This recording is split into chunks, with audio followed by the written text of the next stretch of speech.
Me. Thursday.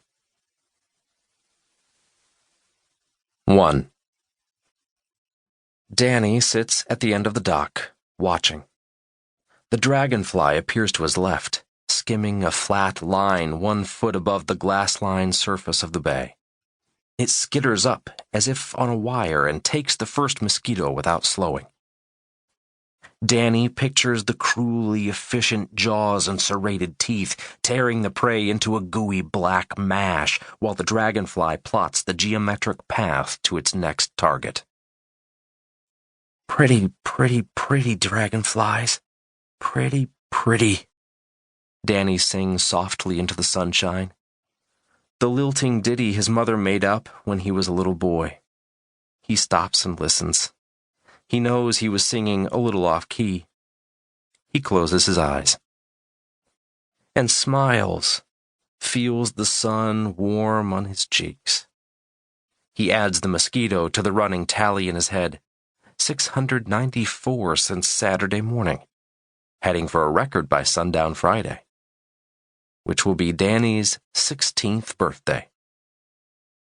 Sweet 16, his mother told him. What's so sweet about it? It's just a saying, honey. You're sweet every day.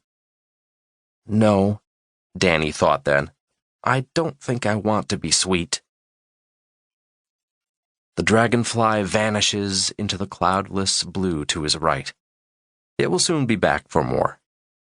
He dips a toe into the bay and kicks up some water, watches the scatter of beads settle back into the bay, many becoming one again. Down the pebbled sand shoreline that winds around to downtown Bleak Harbor, the upper arc of a Ferris wheel juts above the shops and bars along Blossom Street.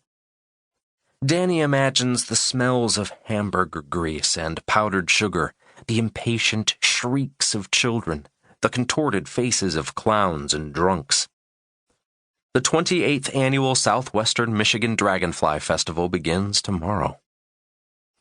28 years ago, Danny thinks. The Cubs should have won the World Series. The festival was what first interested him in Anisoptera when he and his mother came from Chicago to visit her parents. He sometimes wonders whether any of the people attending the festival actually know what the dragonfly is about, how its flitting beauty, wings aglint in sun, masks the bloodless killer within. Probably not.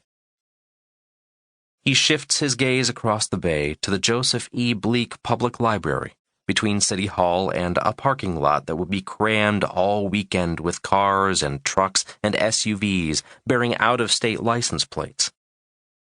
Danny was at the library yesterday and other days before that, stationed at a microfilm machine, reading local history. He'd taken a liking to the library since moving to Bleak Harbor.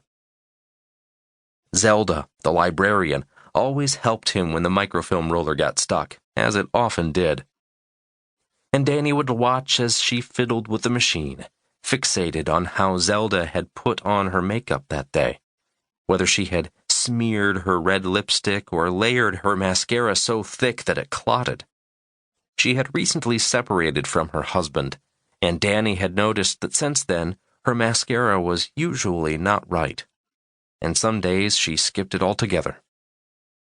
Sometimes he would imagine Zelda at her vanity mirror, calling out orders to her 4 children, Gregory, Helen, Ronald, Alex, names Danny knew because he'd asked her, as she did her makeup, noticing a fresh gray strand in her blonde waves, making a face at it.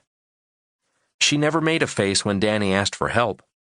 He was used to people making faces at him, but Zelda's smile was patient and true.